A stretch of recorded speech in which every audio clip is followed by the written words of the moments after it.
Hello guys, welcome to my YouTube channel Mind Maths. आज बात करेंगे भाई जो पोल साइंस का चैप्टर सेकंड है उसके बारे में। देखो, इससे पहले हमने चैप्टर फर्स्ट पढ़ा है। जिसने चैप्टर फर्स्ट की वीडियो नहीं देखी है, एक बार इस वीडियो के होने के बाद उसको देख लेना, ताकि जो तुम्हें ना जो एक फ्लो है वो बना रहा है।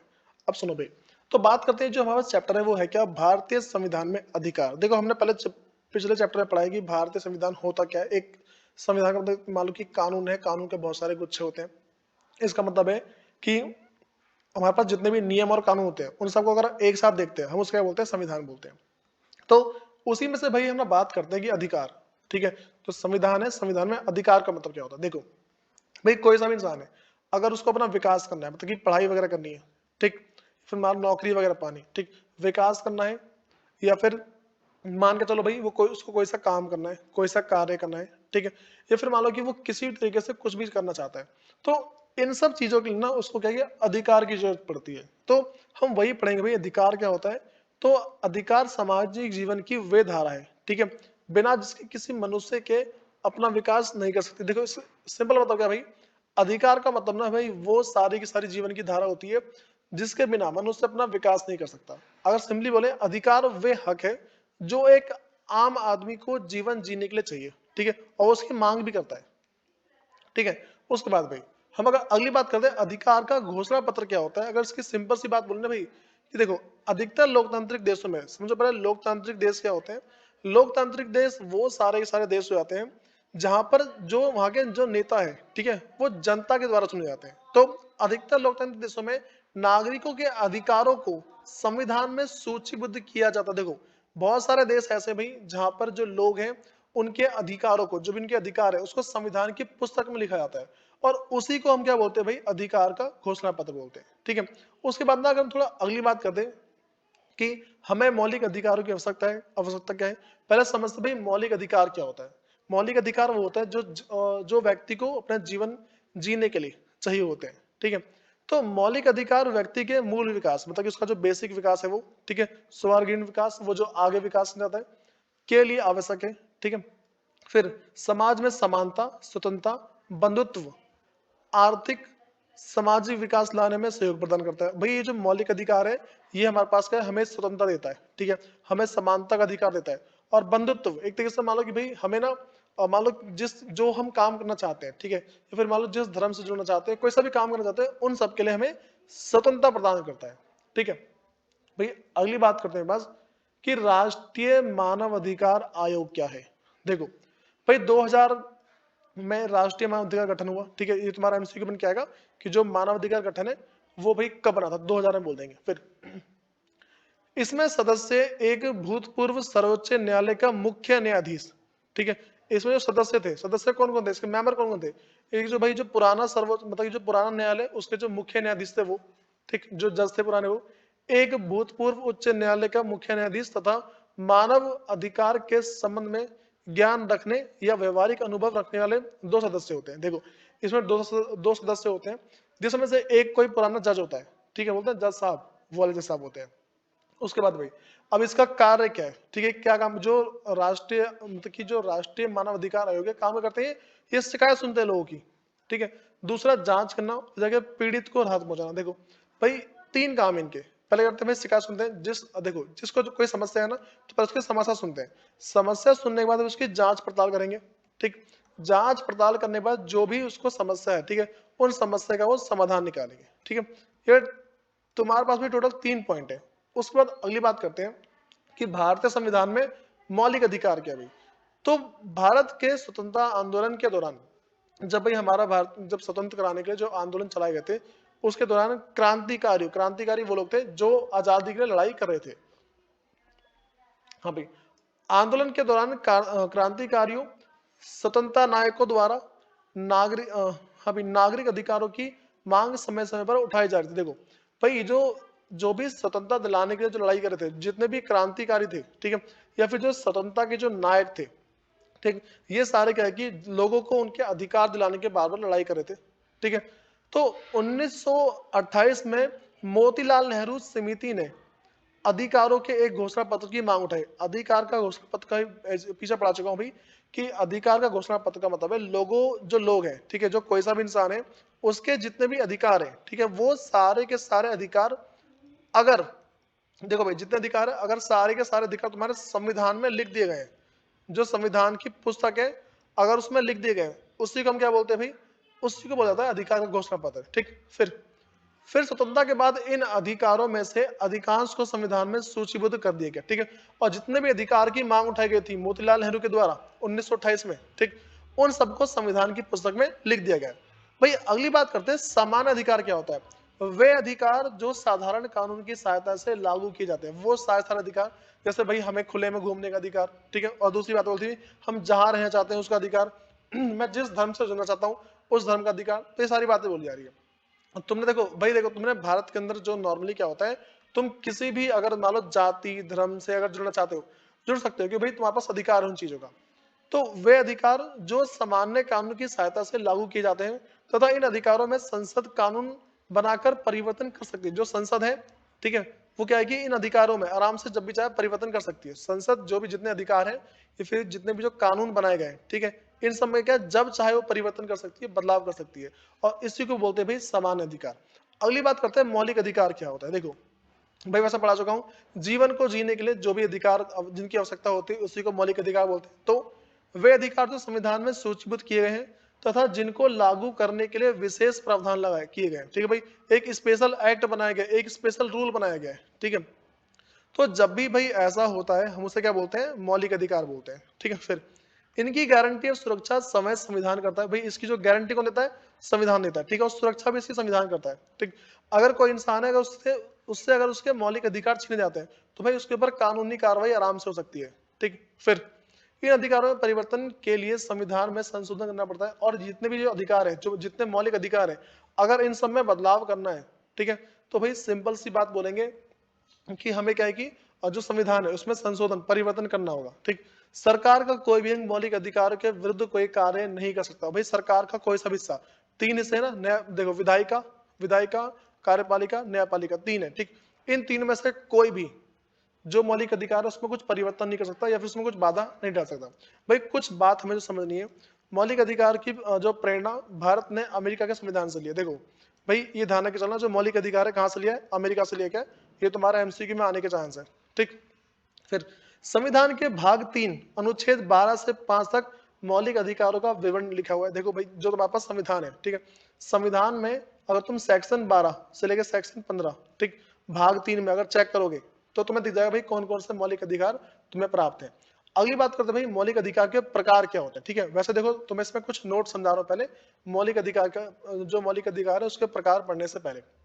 तो भाई जो पहली बात हमारे पास है वो है मूल संविधान में 7 मौलिक अधिकारों का उल्लेख है, परंतु 44वें संशोधन में जो 1978 के तहत संपत्ति के मौलिक अधिकार को समाप्त कर दिया गया। देखो भाई जो संपत्ति का मौलिक अधिकार था, मतलब कि अगर आसान सी भाषा बोलते हैं कि भाई कोई इंसान बोलता है मुझे दो, देखो उसने बोला है मौलिक अधिकार ने पहले क्या बोला है, मौलिक अधिकार के अंदर ये बोला जाता है कि भाई एक इंसान है उसको जीवित रहने के लिए किन किन चीजों की आवश्यकता पड़ती है, तो वो सारी की सारी जो चीजें हैं वो उसमें लिखी गई है।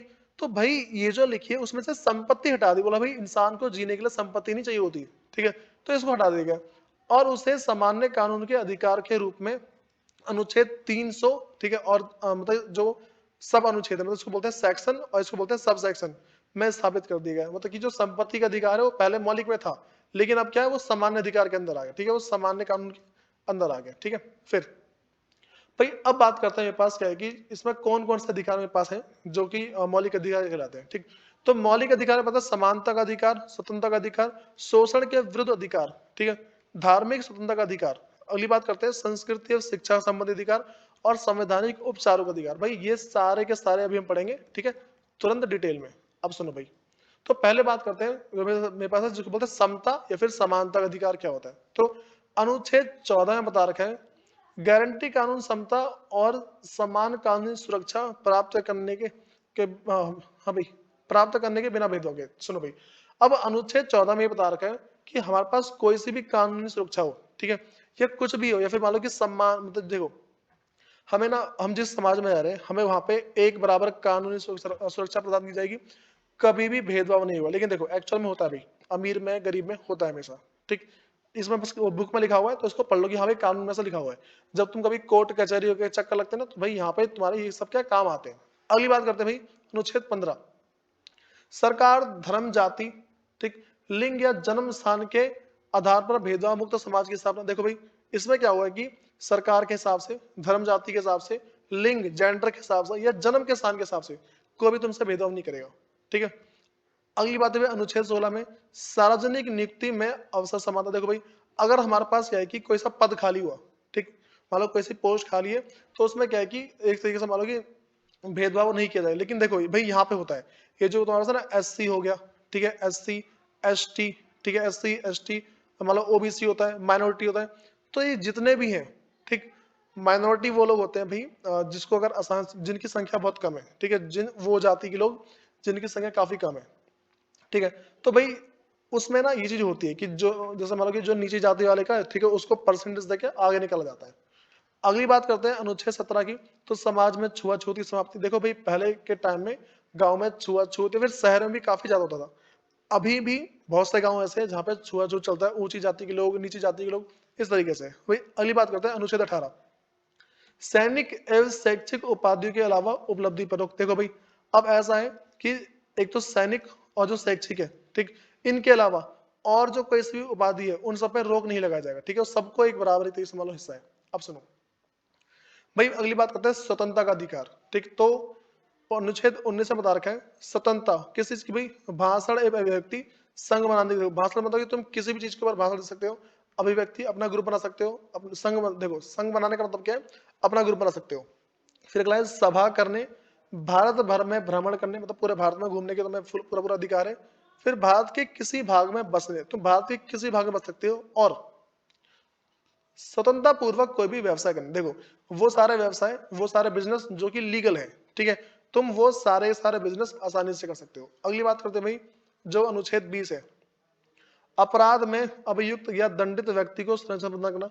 कोई सा ऐसा इंसान, ठीक है, जो कि भाई पहले अपराध कर चुका हो, ठीक है, या फिर मान लो अभी भी अपराध हो, अभी अपराधी हो, तो उन सबको क्या है कि, या फिर मान लो कोई सा दंडित व्यक्ति, ऐसा उन सबको भी सुरक्षा प्रदान की जाती है। ठीक है, मतलब संरक्षण प्रदान किया जाता है।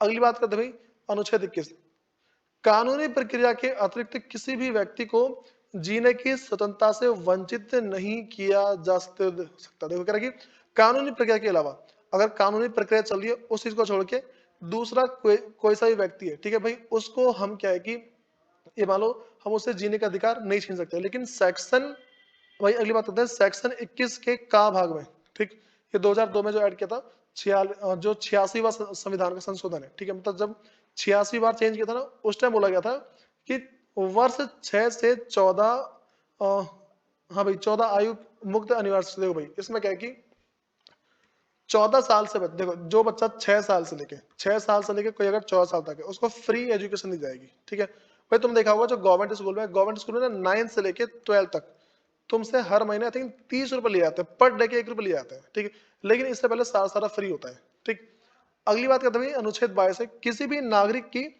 विशेष मामलों में गिरफ्तारी एवं हिरासत की सुरक्षा प्रदान करना। कोई नागरिक है, ठीक है, अगर भाई उसको एक तरीके से मान लो कोई कोई मामला है, कह रहे किसी भी नागरिक की विशेष मामलों में गिरफ्तारी, ठीक है, किसी स्पेशल मामलों में गिरफ्तारी होती है एवं हिरासत से सुरक्षा प्रदान करना, यह भी इसमें लिखा हुआ है। अब अगली बात करते भाई, देखो 93 संशोधन जो हुआ था मेरे पास 2002 में, उसमें क्या बोला, शिक्षा के अधिकार को अनुच्छेद 211 ए में जोड़ा गया। जो शिक्षा का जो अधिकार है, ठीक है, उसको किसमें, इसमें जोड़ दिया गया। ठीक, आगे पढ़ोगे ना तुम्हें पता लग जाएगा। अगली बात करते हैं शोषण के विरुद्ध अधिकार। इसका मतलब है कि अगर तुम्हारे खिलाफ कोई भी शोषण हो रहा है, तुम्हें लग रहा है कि भाई तुम्हारे साथ अच्छा नहीं हो रहा या तुम्हारे साथ कुछ बेकार बर्ताव हो रहा है, तो तुम उसके खिलाफ भी आवाज उठा सकते हो। भाई अगली बात करते हैं अनुच्छेद 23 में मानव व्यापार, मतलब कि जिसको बोलते हैं तस्करी, ठीक है, और बल प्रयोग द्वारा बेगारी, मतलब जिसको बोलते हैं बंधुआ मजदूरी पर प्रतिबंध। जब भारत आजाद हुआ तब भारत के कई भागों में दास्ता और बेगार प्रथा चलती थी। ठीक है, जमींदार किसानों से काम करवाते थे परंतु मजदूरी नहीं देते थे, विशेषकर स्त्रियों पशु की तरह खरीदा बेचा जाता था। देखो भाई इसमें कुछ कुछ बातें बोली है। देखो इस पर रखा है जो बंधुआ मजदूरी है उसको बंद किया। ठीक है, मतलब कि बाप काम कर रहा है अगर किसी मालिक के पास, तो बेटा भी वहीं पे नौकर बना रहेगा। ठीक, उसके बाद ना ये चीज देखी गई कि भाई पहले के टाइम पे क्या होता, जो जमींदार है वो किसान से काम कराते थे, लेकिन क्या कि उनको मजदूरी देते नहीं थे, तो इन सब से छुटकारा मिल गया।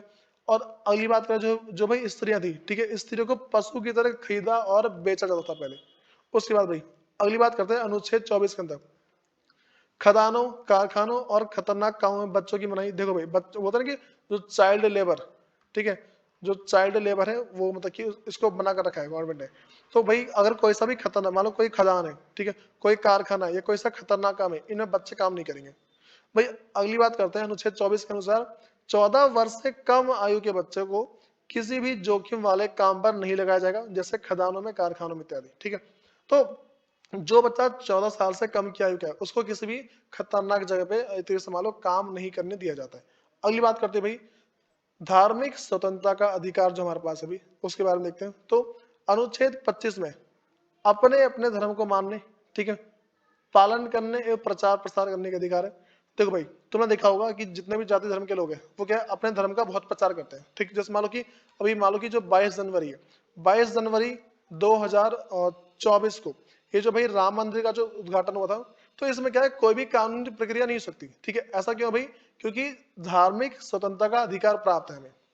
उसके बाद अगली बात करते हैं भाई अनुच्छेद 26 संगठित इकाई के रूप में धार्मिक तथा परोपकारी कार्य करने वाले संस्थानों को स्थापित करने का अधिकार। देखो भाई वो सारे संस्थान, मंदिर हो गया, मस्जिद हो गया, ठीक है, चर्च हो गया, इन सबको स्थापित करने का अधिकार है, ठीक है। और भाई देखो बोला कि कोई सा भी धार्मिक कार्य करे हो, कोई परोपकारी कार्य करे हो, परोपकारी कार्य मतलब किसी के भलाई का कार्य करे हो, ये होता है एनजीओ खोल रखा है, ठीक है, एनजीओ खोल रखा है, ठीक है, नॉट फॉर प्रॉफिट ऑर्गेनाइजेशन, जिसको एनपीओ भी बोलते हैं, एनजीओ बोल लो, एनपीओ बोल लो, बात वही है। तो ये सब खोल रखा है, तो भाई इसमें तुम्हें ना कोई मना नहीं करेगा। अगली बात करते हैं अनुच्छेद 27 में धर्म प्रचार एवं धार्मिक संप्रदाय की देखरेख के लिए कर देने मजबूर नहीं किया जाएगा। देखो भाई ये बोला कि धर्म प्रचार करने के लिए और धार्मिक संप्रदाय की देखरेख करने के लिए, ठीक है, इन सब के लिए भाई कोई किसी को मजबूर नहीं कर सकता कि भाई तुम ये करो, या फिर उसके उसके नाम पर हम टैक्स वगैरह नहीं ले सकते, ठीक है। और अगली बात करते हैं अनुच्छेद 28 किसी भी सरकारी शिक्षण संस्था में कोई धार्मिक शिक्षा नहीं दी जाएगी। भाई देखो कोई सा भी सरकारी शिक्षा हो, ठीक है, कोई सरकारी स्कूल है, उसमें किसी भी प्रकार की धार्मिक शिक्षा वगैरह नहीं दी जाएगी, ठीक है। और भाई अगली बात करते हैं सांस्कृतिक और शिक्षा संबंधी जानकारी है। देखो भाई जो मेरे पास ये जानकारी है इसमें नॉर्मली होता क्या है, सांस्कृतिक और शिक्षा संबंधी जानकारी मतलब अधिकार। इसमें अनुच्छेद 29 में बोला कि भारत के किसी भी राज्य के नागरिकों को अपनी विशेष भाषा, लिपि या संस्कृति को बनाए रखने का अधिकार देता है। देखो भाई सेक्शन जो 29 है वो बोलता है भाई तुम्हें जो भाषा बोलनी बोलो, तुम्हें जो संस्कृति अपनानी अपनाओ, ठीक है, कोई तुम्हें रोकेगा टोकेगा नहीं, ठीक। अगली बात भाई अनुच्छेद 30, तो इसके अंतर्गत भाषा तथा धार्मिक अल्पसंख्यकों को शिक्षा संस्थाओं की स्थापना तथा उनके प्रशासन को चलाने का अधिकार प्रदान कर। देखो भाई जो सेक्शन 30 है वो बोलता है भाई तुम किसी भी कह रहे इसके अंतर्गत भाषा तथा धार्मिक अल्पसंख्यकों को शिक्षा संस्थाओं की स्थापना करने का एक तरह से मान लो अधिकार प्रदान करता है। मान लो कोई लोग हैं, ठीक है, जिनकी संख्या काफी कम है, वो चाहते भाई हमारे धर्म में और लोग जुड़े, जैसे मान लो ईसाई लोग हैं, ठीक है, जो ईसाई लोग हैं इनकी संख्या काफी कम है, ये क्या करते हैं भाई ये लोगों को ना लालच देते हैं कि हमारे साथ जुड़ जाओ, ठीक, हमारा मतलब कि हमारे धर्म को अपना लो, ठीक है, हम तुम्हें एक प्लॉट देंगे और एक पक्की नौकरी देंगे, इस तरीके से। तो ये ना एक उन्होंने संस्था बना रखी है, ठीक, और इस संस्था को कोई रोक नहीं सकता है। अगली बात करते भाई कि संवैधानिक उपचारों का अधिकार, इसका मतलब क्या है, देखो ये अनुच्छेद 32 के अंदर बता रखा है। तो इसमें संविधान के जनक डॉक्टर अम्बेडकर ने इस अधिकार को संविधान का हृदय और आत्मा की संज्ञा दी। देखो जो डॉक्टर भीमराव अम्बेडकर है, ठीक है, उन्होंने क्या कहा कि ये जो मेरे पास ना कि संवैधानिक उपचारों का अधिकार, ये संविधान का हृदय है, दिल है, ठीक है, संविधान की आत्मा है। ये तुम्हारा एमसीक्यू आता है, ठीक है, इसके कि संविधान का दिल या फिर मानो कि संविधान का जो आत्मा किसको बोला गया, ठीक। फिर इसके अंतर्गत न्यायालय कई विशेष आदेश जारी करते हैं जिन्हें रिट कहते हैं, ठीक है। देखो न्यायालय के द्वारा बहुत सारे क्या है कि विशेष विशेष आदेश होते हैं, ठीक है, एक स्पेशल ऑर्डर देते हैं, स्पेशल ऑर्डर होता है, ठीक। इस स्पेशल ऑर्डर को हम क्या बोलते हैं भाई, रिट बोल के चलते हैं। फिर जो किस प्रकार से पहले बोलते हैं बंदी प्रत्यक्षीकरण, ठीक है, इसको बोलते हैं हबीस कार्ब्स, ठीक। दूसरा भाई इसको बोलते हैं प्रामदेश, प्रतिषेध, अधिकार पृच्छा, ठीक है, और उत्प्रेषण, ठीक। ये सारा बता रहे और ये भाई सारे ना एक थोड़ी इसकी अलग सी भाषा जो बता रखी है। उसके बाद बात करते हैं भाई कि अब सबके बारे में डिटेल में देखते हैं। पहले बात करते हैं बंदी प्रत्यक्षीकरण क्या होता है, इसको हबीस कार्ब्स बोलते हैं। तो न्यायालय द्वारा किसी गिरफ्तार व्यक्ति को न्यायालय या जज के सामने उपस्थित होने करने का आदेश दिया हमें दिया जाना बंदी प्रतिष्ठित कहलाता है। तो देखो ऐसा होता नहीं भाई किसी को गिरफ्तार किया, ठीक है, उसको गिरफ्तार करने के बाद ना जो जज साहब है, ठीक है, जो जज होते हैं उनके सामने पेश करना काफी जरूरी होता है। भाई अगली बात करते हैं प्रामदेश क्या होता है, ठीक है, जिसको बोलते हैं, इसको मडमास बोलते हैं। तो इसके अंतर्गत यदि कोई सार्वजनिक पदाधिकारी, इसको बोलते हैं मंडमास, ठीक है, अपने पद का निर्वाही नहीं करता तो न्यायालय उसे कर्तव्य पालन की आज्ञा दे सकता है। देखो भाई अगर कोई व्यक्ति है वो किसी पोस्ट पे, ठीक है, किसी गवर्नमेंट पोस्ट पे, और वो अपना काम नहीं कर रहा, ठीक, तो जज जो है, ठीक है, जो जज है वो जब चाहे, ठीक, जब चाहे उसको या तो उसके पद से हटा देगा, ठीक है, या फिर उससे बोले भाई तू काम करिए वाला। अगली चीज भाई इसको बोलते हैं प्रतिषेध, ठीक है, इसको बोलते हैं प्रोहिबिस, ठीक है, प्रोहिबिशन। तो इसके अंतर्गत सर्वोच्च न्यायालय या उच्च न्यायालय के द्वारा निम्न या अधीनस्थ न्यायालयों की किसी भी मामले में सुनवाई स्थगित करने के लिए कहा जा सकता है। देखो कोई ऐसा मामला चल रहा है, कोई केस चल रहा है, ठीक है, भाई ये जो केस चल रहा है इसको किसी भी अगली डेट पे, किसी भी अगली डेट पे आसानी से स्थगित कर सकते हैं, ठीक है, मतलब कि इसको ना आगे ट्रांसफर कर सकते हैं। भाई अगली बात करते हैं अधिकार पुच्छा, जिसको बोलते हैं क्वो वारंटो, ठीक है। तो अधिकार पुच्छा का अर्थ है आपका अधिकार क्या है, ठीक है भाई, जो तुम्हारा अधिकार वो है क्या। यह रिट तब जारी की जाती है जब कोई व्यक्ति, भाई रिट का मतलब होता है ना कोई स्पेशल ऑर्डर, ठीक है, इसका मतलब क्या है स्पेशल ऑर्डर, ठीक है, स्पेशल ऑर्डर होता है इसका मतलब। तो सिंपली मतलब क्या भाई, जब कोई व्यक्ति किसी सार्वजनिक पद पर बिना किसी अधिकार के कार्य करता है, ठीक है, किसी सार्वजनिक पद पर बिना किसी अधिकार के कार्य करता है, तो न्यायालय इस रिट के द्वारा उसके अधिकार के बारे में जानकारी प्राप्त करती है। उस व्यक्ति को उत्तर के संतुष्ट ना होने पर न्यायालय उसके कार्य करने पर रोक लगा सकते। देखो भाई अब मान लो कोई व्यक्ति है, ये सोनू सूद की बात करते हैं, ठीक है, भाई जो सोनू सूद था, ठीक, सोनू सूद जो काम करता, जब जब न्यायालय ने, ठीक है, जब कोर्ट ने इसके ऊपर मतलब कि मान लो भाई कार्रवाई करी, तो पता लगा कि भाई उसके पास बहुत सारे ब्लैक मनी कहीं ना कहीं से आ रहे थे, ठीक, तो यही सारा सारा हमारे पास कभी इसे बोलते हैं अधिकार पुच्छा, ठीक है, कि तुम्हारे क्या क्या अधिकार है। अगली बात कर भाई इसको बोलते हैं उत्प्रेषण, इसको बोलते हैं भाई सर्स्योरी, ठीक, इसके अंतर्गत सर्वोच्च न्यायालय, सबसे जो ऊंचा न्यायालय तथा उच्च न्यायालय जो थोड़ा नीचे वाला न्यायालय द्वारा अधीनस्थ, ठीक है, जो भी नौकर अधीनस्थ न्यायालय, जो उसके छोटे न्यायालय होते हैं ना, अधीनस्थ न्यायालय या फिर ट्रिब्यूनल या अर्ध न्यायिक प्राधिकरण द्वारा जारी किए गए आदेश को रद्द करने के लिए उत्प्रेष रिट को जारी किया। देखो भाई मान लो कोई देखो एक ये बड़ा वाला कोर्ट है, ठीक है, एक ये छोटा वाला कोर्ट है, छोटे वाले कोर्ट ने कोई सा ऑर्डर दिया, ठीक है, ये जो बड़ा वाला कोर्ट है इस ऑर्डर को कैंसिल कर सकता है, ठीक है, बोले भाई इस ऑर्डर को नहीं माना जाएगा, ठीक है। अगली बात करते हैं दक्षिण अफ्रीका का जो संविधान है उसके बारे में बात करेंगे, ठीक, तो दक्षिण अफ्रीका का संविधान दिसंबर 1996 में लागू हुआ था, ठीक, और उसके बाद भाई जब रंग भेद वाली सरकार हटने के बाद देश गृह युद्ध के खतरे से जूझ रहा था। देखो भाई अब क्या हुआ, जो रंग भेद वाली बात है, जैसे मान लो कि ऐसा बोलते हैं ना कि काला रंग गोरा रंग, इस तरीके से बात चली थी, वो सारी बात चली। जब भाई ये जो दक्षिण अफ्रीका है, ठीक है, जब ये भाई जो अपने गृह युद्ध से, जो देश के अंदर युद्ध चला था उसी से जब वो परेशान थी, तब दक्षिण अफ्रीका में अधिकारों का घोषणा पत्र प्रजातंत्र का आधारशील है। देखो भाई ये बता रखा उसी टाइम क्या हुआ, एक ना अधिकारों का घोषणा पत्र जारी किया गया जनता के लिए। भाई अगली बात करते हैं कि दक्षिण अफ्रीका के संविधान में सूचीबद्ध प्रमुख अधिकार। देखो भाई जो दक्षिण अफ्रीका है उसमें कौन कौन से अधिकार दे रखे हैं उसकी बात करते हैं। पहले बोलते हैं गरिमा का अधिकार, ठीक है, एक तरीके से मान लो किसी चीज से संबंधित अधिकार होते हैं। अगला है निजता का अधिकार, ठीक है, श्रम संबंधित समुचित व्यवहार का अधिकार, मतलब कि जो जितने भी श्रम वगैरह है, ठीक, उन सबके साथ एक उचित व्यवहार किया जाए, इन सब का अधिकार। और अगली बात करें भाई कि स्वास्थ्य पर्यावरण और पर्यावरण संरक्षण का अधिकार, ठीक, जो हमारा पर्यावरण है उसको साफ रखें, ठीक है, और हमारे पास उसका अधिकार हो कि हम अपने पर्यावरण को सुरक्षित रख पाए। ये सारे के सारे अधिकार दिए गए, ठीक है। अगली बात है भाई समुचित आवास का अधिकार। देखो जो हमारे पास अधिकार की बात चल रही है ये समुचित अधिकार है। समुचित का मतलब क्या होता है भाई कि एक मान लो कोई समूह है, एक ग्रुप है, ठीक है, उस ग्रुप के पास जो भी अधिकार है वो मतलब उन ग्रुप के पास कौन कौन से अधिकार होंगे ये सारे के सारे बता रखे। अगली बात करते हैं जो मेरा नेक्स्ट है वो है सर्वोच्च सुविधाएं। देखो ये स्वास्थ्य सुविधाएं मतलब कि भाई सबको मेडिकल फैसिलिटी दी जाएगी, ठीक है, जो मेडिकल फैसिलिटी है वो सबको दी जाएगी। भोजन जो है सबको मिल जाएगा।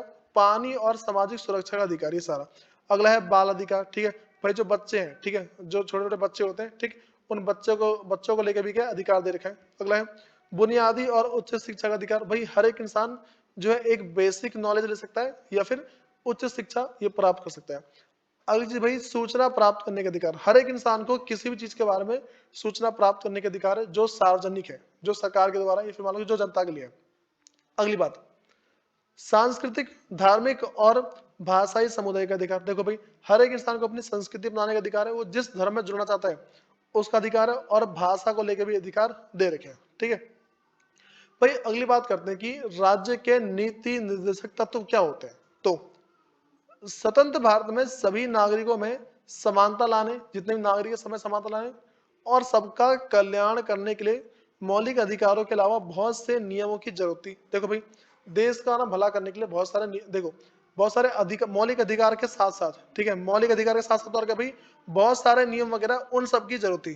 ठीक, फिर राज्य की नीति निर्देशक तत्वों के तहत ऐसे ही नीतिगत निर्देश सरकार को दिए गए। ठीक है, और भाई अब ना जिन जिन चीजों की जरूरत थी वो सारी चीज सरकार को बताई गई, जिनको न्यायालय में चुनौती नहीं दी। ठीक है भाई, जिनको न्यायालय में बोला हाँ चलो भाई कोई बात नहीं, अगर तुम्हें लगता है कि इन चीजों की जरूरत है उसको पास करो। ठीक है, तो इस चीज के लिए मना नहीं कर सकता, जो न्यायालय है इन चीजों मना नहीं करे, परंतु इन्हें लागू करने के लिए सरकार से आग्रह किया जा सकता था। देखो भाई सरकार से रिक्वेस्ट कर सकते हैं कि भाई तुम इन सभी नियम कानून को बनाओ जिससे इंसान की लाइफ के आसान हो जाए। फिर सरकार का दायित्व ये है, देखो सरकार के लायबिलिटी है, एक तो मानो सरकार के ऊपर बोझ है कि जिस सीमा तक इन्हें लागू कर सकती है करे। भाई देखो अब सरकार के ऊपर एक नहीं बोझ है कि भाई ये जितने भी नीति वगैरह बनाने की जरूरत है, मौलिक अधिकार के अलावा अगर और भी कोई से नियम बनाने की जरूरत है तो उन नियम को बनाओ। ठीक है, उसके बाद भाई अगली बात करते हैं, मेरे पास को बोलते हैं कि प्रमुख नीति निर्देशक तत्वों की सूची में हाँ भाई मैं 3 प्रमुख बातें। तो पहले देखो पहली बात क्या है, वे लक्ष्य और उद्देश्य जो एक समाज के रूप में हमें स्वीकार करने चाहिए। देखो भाई कुछ कुछ लक्ष्य ऐसे, कुछ कुछ उद्देश्य ऐसे जो हमें समाज के रूप में स्वीकार करना पड़ेगा। दूसरी बात भाई वे अधिकार जो नागरिकों को मौलिक अधिकार के अलावा मिलने चाहिए। ठीक, और भाई देखो अगली बात क्या है, वो सारे अधिकार। ठीक है, हम टॉपिक पढ़ रहे हैं कि प्रमुख नीति निर्देशक तत्व की सूची बताइए। ठीक है, 3 सूचियां हैं तो उसमें 3 बातें हैं।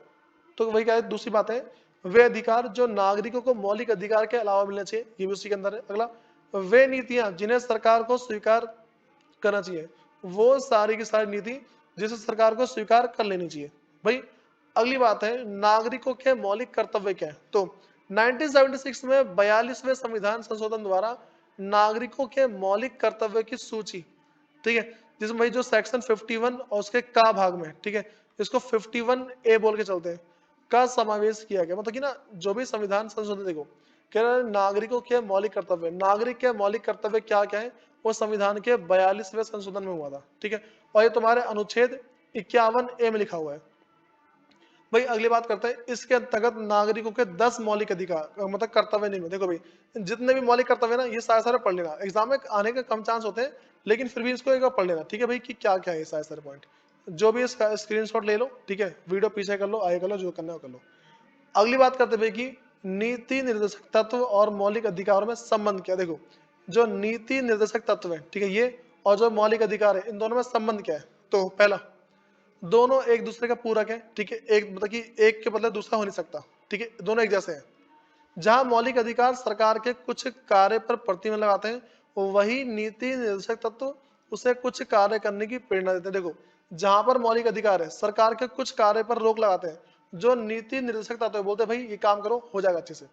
दूसरी बात करते हैं मौलिक अधिकार खास तौर पर व्यक्ति के आधारों को संरक्षित करता है। जो मौलिक अधिकार है, ठीक है, वो किसी भी व्यक्ति के जो अधिकार है, जो उनकी पावर है, उन सबको संरक्षित सुरक्षित करता है, मतलब एक तुम्हारा सिक्योरिटी देता है। ठीक है, वहीं पर नीति निर्देशक तत्व पूरे समाज के हित की बात करता है, और जो नीति निर्देशक तत्व है वो ये वाली बात करता है भाई पूरे समाज को ठीक कैसे रखा जाए। अगली बात करते हैं इन दोनों में अंतर। ठीक है, देखो नीति निर्देशक तत्व एवं मौलिक अधिकार में अंतर क्या। तो पहला नीति निर्देशक तत्व को कानूनी सहयोग प्राप्त नहीं है। ठीक है भाई, जो नीति निर्देशक तत्व है इसमें कुछ कानून सपोर्ट नहीं करता, लेकिन भाई जो मौलिक अधिकार है इसको कानूनी सहयोग प्राप्त है। दूसरी बात करें अगर नीति निर्देशक तत्व के उल्लंघन पर न्यायालय नहीं सकते।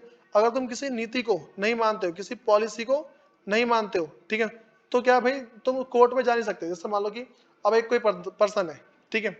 वो मान लो कि मेरी कंपनी में आया जॉब लेने के लिए, मैं जो मतलब जो मेरा कोचिंग है केएस कोचिंग में आया जॉब के लिए, ठीक।